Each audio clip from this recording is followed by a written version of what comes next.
तकब्बुर और ख़ुद पसंदी हराम है।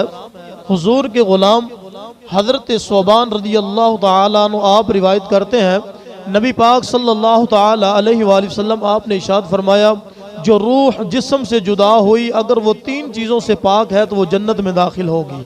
नंबर 1 फरमाया तकब्बुर से पाक हो, नंबर 2 फरमाया खियानत से पाक हो, नंबर 3 फरमाया कर्ज से पाक हो। अगर वो इन 3 चीज़ों से पाक हुई तो वो रूह जन्नत में दाखिल होगी। हज़रात मोहतरम, अल्लाह को तकब्बुर पसंद नहीं है।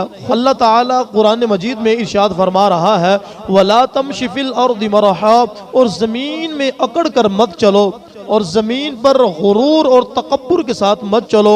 आगे अल्लाह फरमा रहा है, वला तुस्सइर खद्दक लिन्नास वला तमशी फिल अर्दि मरहा इन्नल्लाह ला युहिब्बु कुल्ल मुख्तालिल फखूर, और लोगों के लिए अपना मुंह मत फैलाओ और ना ज़मीन पर इतरा कर चलो, और यकीनन अल्लाह ताला हर तकब्बुर करने वाले को और हर फख्र करने वाले को नापसंद फरमाता है।